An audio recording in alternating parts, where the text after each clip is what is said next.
Hey, boys and girls, happy October once again. So, today we're going to be covering another Rachel pick, and this is The Woman in Black from 2012.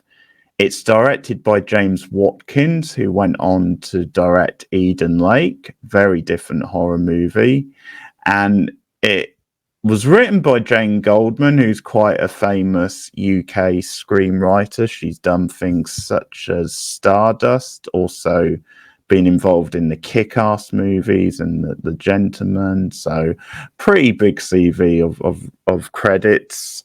And for people in the UK, I don't know how well this will translate, but she's also Jonathan Ross's wife, long-term wife. So that's also a thing. Also stars Daniel Radcliffe in one of his early, like, post Harry Potter type roles. So he plays a recently widowed lawyer. He lost his wife when she gave birth. He is going to London to sort out the estate on a house. And then we get into a ghost story and a legend which is local to the area, to that village. And I can't say much more without getting into spoilers, but it's all related to a woman who had passed away and is haunting this village, basically. So we can get into a bit more of the details a bit later. But that's the setup for The Woman in Black. I know Rachel had seen this before. For me, it was a first time watch. So it's probably fair to assume that Rachel quite likes this movie. And so how did you go this time? Do you still like it? Yeah, I watched it last night with my sister. All the lights off. It was great, atmospheric and haunting. I actually think this was Radcliffe's first role after Harry Potter. I think this may have been his first major movie role after he finished that franchise. And a little bit of trivia. So there is an 80s version of this movie because it is based on a stage play. And in the 80s version, the character of Arthur Kipps, who Daniel Radcliffe played, was played by the actor who plays James Potter in the Harry Potter movies. So his dad in the Harry Potter movies. So that's kind of cool. But yeah, no, I think this is just right up my alley as far as ghost stories go. You know, this little English town, the urban legend, the big creepy eel marsh house. And of course, this house is not just like a big creepy mansion. It's set in a marsh. So when high tide comes in, you're literally stuck at the house. And that does become a little bit of a plot point a bit later.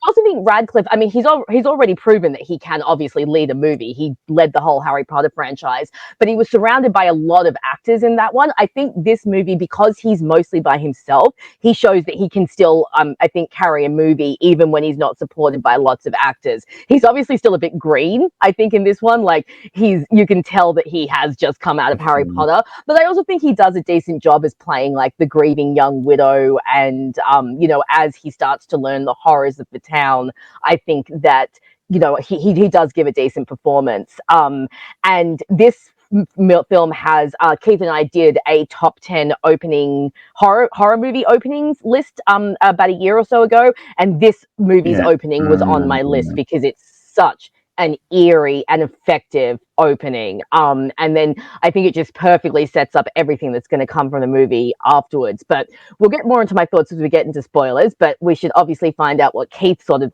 this movie because this was his first time watching. How did you go? Okay, so Rachel, just going back to quite an old episode where we set up this thing. So what was the cardinal sin? And a pity.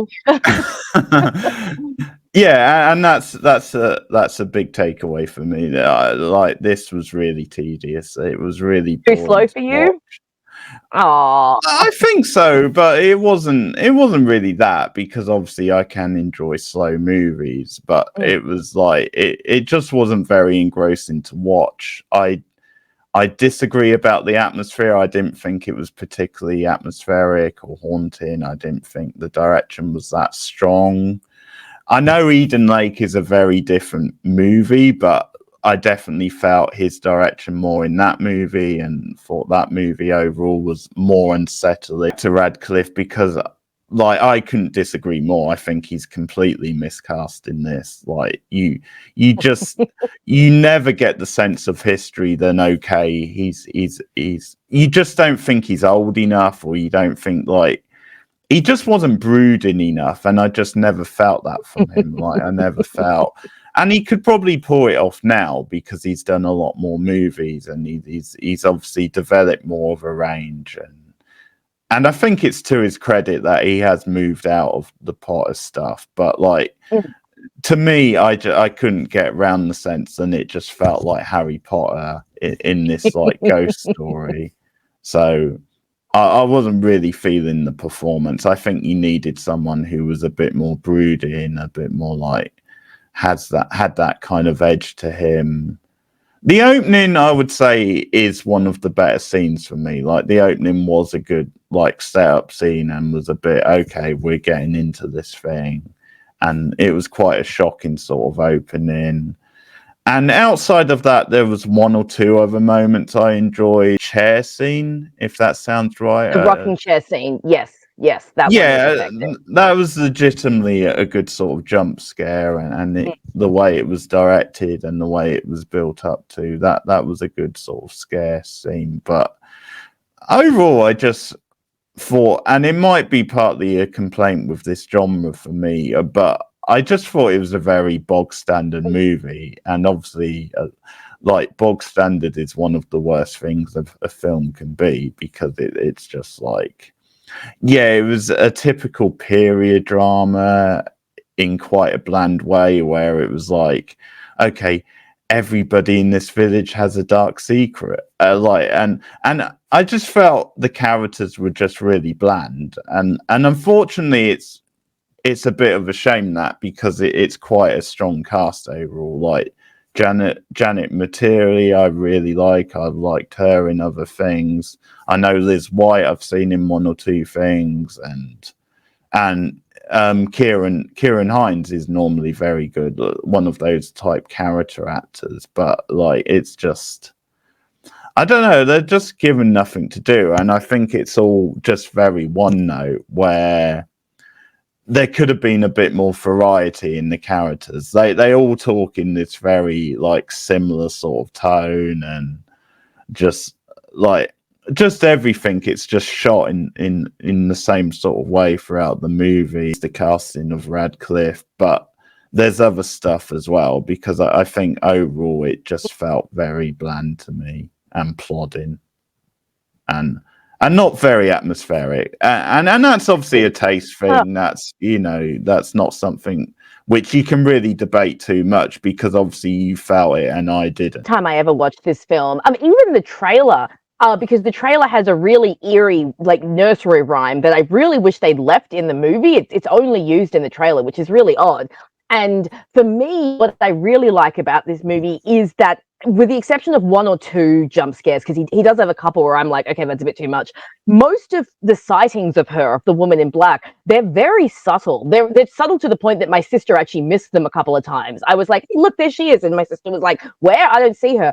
And so I really kind of like that. For me, it gave the film, like, the feel that she's always there, always out of sight. And for me, that worked, like, really well. And I found, we're going to get a bit into spoilers here, guys. So basically, when Arthur comes to the town, everyone is telling him, don't go to Eelmarsh House. No one wants to take him there. No one wants him to go there. And there's obviously something that is hanging over this town that is very heavy, and that the townspeople are trying to hide.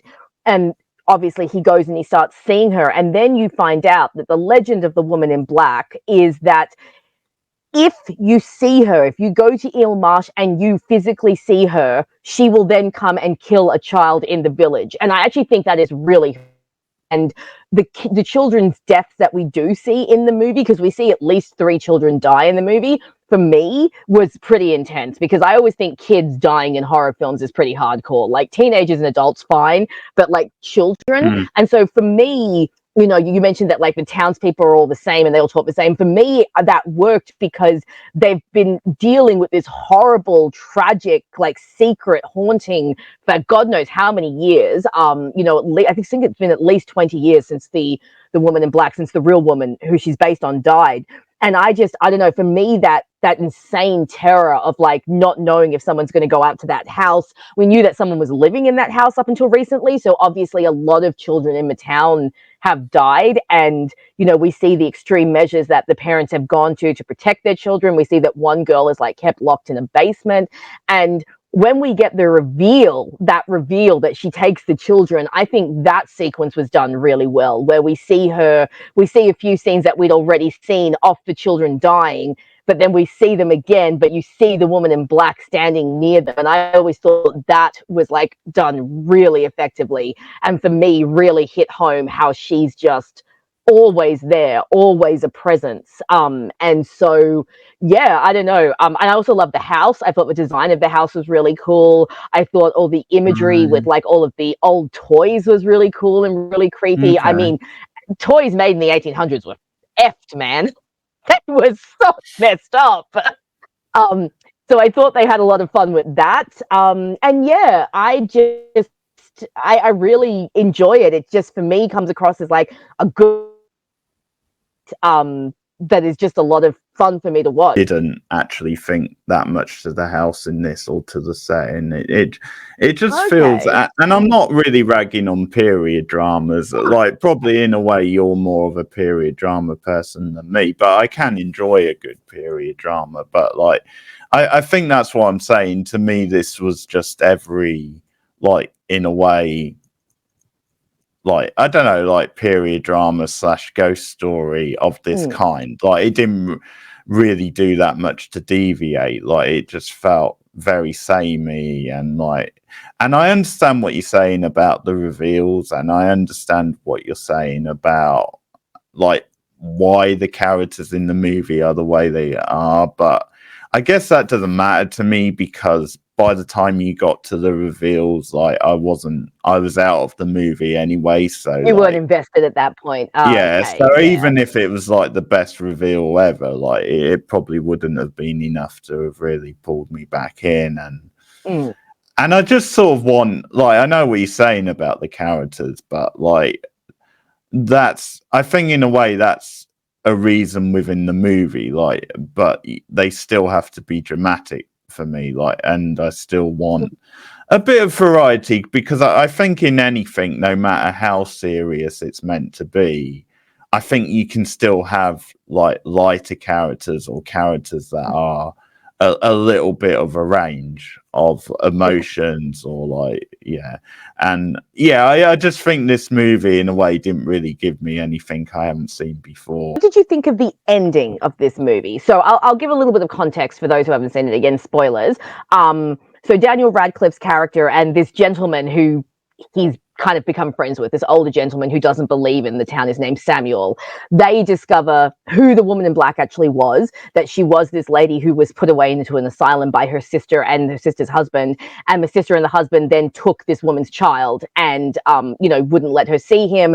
And eventually he drowned in the marsh and she hung herself. So Arthur, it's kind of almost like The Ring. It reminded me a little bit of the end of The Ring. Arthur decides that if they take the child's body and they give the child's body a proper burial, then she will, she'll be reunited with her son in the afterlife and everything will be fine. And so that does happen. They reunite the mother, and you think that everything's going to be okay. And then we get this horribly bleak ending. Again, major spoilers, guys. So if you want to watch the movie, stop, go watch, come back. Where Arthur's young son has been brought to the town to meet him, and he's like, no, we're going to go back to London. We're not staying here. But then they realize that no, she doesn't want to forgive. She doesn't want to. Her spirit has gotten too vengeful. Whatever they did, it didn't work. And Arthur's young son run onto the track, and Arthur goes over to protect him, and they both end up dying. And then they get reunited with his wife in the afterlife. So it's almost like they're giving you this kind of happy ending, but also not. But I remember when I first saw the movie thinking that it was a really dark, bleak, nihilistic ending for this sort of film. And I actually really liked it. What about you? Did you see it coming? Was it too predictable for you, or did you like it at all? I just felt it was pretty typical of this sort of movie. Like, it wasn't, Okay. because I think again it's a little bit of, and I don't want to say like Spielberg, but like if he was doing this sort of movie, it's the sort of ending he might do, and it's like you said, it's a bit like, I think in a way, I don't know if it's not really a sort similar sort of movie, but it does remind me a little bit of the end of, what's that Peter Jackson one? Like the something or other Bones. Is it Magic Bones or the Bones. Lovely, that's it. It reminds me a little bit of that, where even though it feels like a super dark ending on paper, they do give it this sort of like magical sort of feel where it becomes a bit more uplifting, and like, and I'm not saying there's anything wrong with that necessarily, but I think it's a little bit of a cop out maybe. The reveals, I can see what you're saying, and that might come down to, like, I think she's a pretty good writer. I wasn't into the horror or the drama of the movie, and if I wasn't into that, then it probably is not going to matter too much how the movie ends, because like, personally, I didn't think the effects were very good. Like, this just seemed like a pretty typical big budget type spooky type movie, and sometimes with those, I don't think the effects are always that good. Director was a little bit of a director for hire, because obviously we've seen him, he's gone on to do something a lot more edgy in like Eden Lake, but like, yeah, like in a way it feels a bit like, maybe because this is quite an early film of his, because I'm pretty sure Eden Lake was later, but like this one, it might have just felt like he was the director they happened to hire, and he didn't really have that much influence on the film. Based on a play. I think it was a stage play first, and the play actually came to my city this year, and Stephen and I wanted to go see it, but we unfortunately, circumstances, we couldn't get to see it. But yeah, I would actually really like to see it on the stage, because I imagine on the stage it'll probably be a bit punchier, because they'll have, you know, a more contained set. It would just be interesting to see what the differences are between the stage play and what eventually became the movie. And it might even be interesting at some point to check out the 80s version, because I've never seen that one, and see how it compares. It definitely paid off having Radcliffe, because it was a box office success, this movie, and I think that's what makes me a little bit cynical as well, because I think it feels like it was sort of stunt casting a little bit, where kind of a gimmick casting. Yeah, he was mostly there probably because he was on such a role and such a big name coming off Harry Potter, and it did work with the box office. But of course, then what happened is, when they did the sequel, the director Goldman and Radcliffe were nowhere to be seen, so they obviously decided, oh, the sequel is freaking terrible. I've heard it's terrible. Like, I would expect to like dislike it even more than this one. Yeah, I know. I tried to watch it. I got, I think, half an hour into it, and I was like, I can't do this. I'm so bored. Plus, the sequel is filmed really dark. Like, it was one of those early films that started to dim the lighting, where you're basically looking at the TV like, what am I looking at? What am I seeing? So yeah, no, the sequel, I think it was called like Angel of Death or something like that. It was not good. Yeah, and obviously it's really random to do a sequel to a movie which, like, the first one is just based off a stage play, and if there's not a natural second story, like a follow-up, doesn't sound like there was a natural story to tell, like, for a part of a sequel. Movies to you. This is the second one I've recommended and you haven't liked. What was the other one? Rose Red. Oh yeah. That's true. Like, I might have been a little bit harsh on that. Like, it was probably a bit better than I said at the time. But yeah, that one I maybe got a little bit more out of, because it's, you know, a bit of an old school like mini series. So that was fun to do, at least. Yeah, this was more of a slog for me. probably.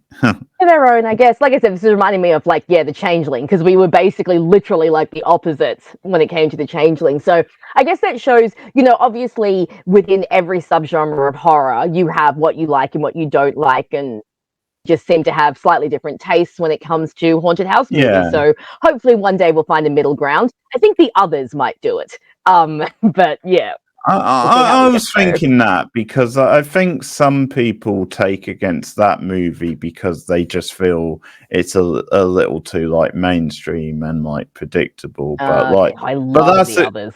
No, so do I, and that's a good example where I just get pulled into like the drama of the movie and the atmosphere. Like, I think it is very well directed, and I think it's probably one of Kidman's best performances. Like, I think think she's so. really Yeah. good in it, and you've got a decent cast overall. So, no, that's definitely a good future example. Yeah, I think we should do that in the future. I hate to ask, but what are you going to give The Woman in Black out of 10? Well, it might seem a bit harsh. Like, I was teetering on maybe I almost went 5 because I think it is roughly in that middling territory where I don't want to go too low because obviously there's a certain production style to it, and there is, at the end of the day, a pretty market cast.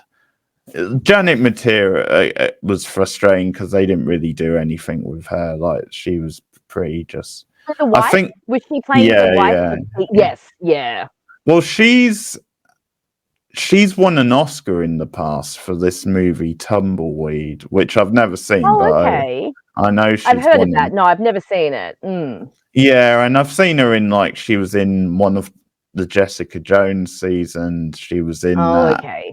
She was in that movie Albert Nobbs with Glenn Close, like a few years back. Okay, yeah. That was quite good. But yeah, she was wasted. Like, her character was pretty one note, unfortunately. But no, because of, as I said, the cardinal sin, the boring thing, and just how much of a slog I found the movie, I'm gonna have to go pretty low. I'm gonna have to go 4.5. So. Boo. That's all right. It happens. Look, for me, this is a solid little ghost story. I've definitely seen better ghost stories done, and there are stories out there that have better direction and better atmosphere. But for me personally, I really love this film. I just think it's for me, it's just really atmospheric, really creepy. I really like The Woman in Black, and I really like the reveals in it. I'd probably go 7.5 for this one. I think it's really solid, and I really, really enjoy it. So I don't think it cracks my top 10 horror movies, but I'm pretty sure it's in my top 20. Again, I love a ghost story, and I love a period piece ghost story. I think it just is such a good marriage, period pieces, period dramas, and hauntings. So maybe one day we'll get you to up that score, but it sounds like this one was a bit of a rough slog for you. Movies like this, where I think it's sort of 2 viewings, and if the second viewing doesn't do it, it probably won't. Fair enough. Again, with this, I don't know if that applies just because I'm very negative, rather than if it was just one where I thought, okay, a sec. But I might give it a second viewing anyway and see if it improves. But so because I didn't really ask you about this, but well, you did sort of hint that you thought he was quite good. But I take it you didn't have that issue with Radcliffe, then, like you believed the casting by the sounds of it. You didn't really have that issue. Definitely gotten better since this movie. Like, I've seen better performances of him. I do think he is still a bit green, and there are a few scenes where I'm like, okay, now you're just channeling Harry. But I don't know. I bought him. I think the fact that he is so young adds to the character, showing that he has had this kind of tragedy so early in his life. And also, 1800s, they did get married earlier back then. And I don't know, I bought him. I did. I bought him as the grieving widow. And I actually thought that, given that it was his first role role out after Harry, I think he did a decent job. Like I said, he's definitely become a stronger actor since then. And I love Daniel Radcliffe's like CV, because ever since Harry Potter, he's just, I mean, basically he was made with those movies. You know, he could retire for life. So he's now, it seems that he basically only takes roles that he really wants to play, and then he has a lot of fun with them. Like there was that Guns Akimbo one where he had like, you know, Yeah, he's guns to done some hand, more and then wacky stuff, hasn't he? Like like post. the devil. Yeah. Yeah, There was that Sandra Bullock one he did a couple of years ago. The movie itself was pretty crap, but he was hilarious. yeah. See, that's And the yeah, sort of movie I didn't see it. Like it's still on the sort of back burner to watch. But yeah, that's one I wanted to love in a way, because it's like it ticks, you know, because it's got a very Romance in the Stone sort of vibe, but like it probably is going to feel like a bit of a pale imitation. But yeah, also he's meant. Yeah, also he's meant to be really good in the Al Yankovic movie, isn't he? And that's one that's I've got to see that, because yeah, that does Stephen's seem going like to hate me great for saying casting. this, but Stephen loves Weird Al, so we really want to see that that one at some point. Pity you didn't like this one, but I appreciate you giving it a shot. So with Rachel frozen, it might be a good time to end this recording. Let us know what you think of the movie in the comments below. Like and subscribe and all that stuff. Support me, patreon.com/borednow for just $1 a month, or you can become a channel member. 3 tiers available if you want to support the channel that way. Get some extra perks. Promote your channel before I end the recording. So Just follow me at Rachel McDonald, video essays on movies and TV shows, Instagram and Tumblr linked through. Come follow me. yeah, very pithy, very impressive. So thanks guys, keep watching horror movies. Let us know what you've been watching in the comments. See you again soon. Goodbye.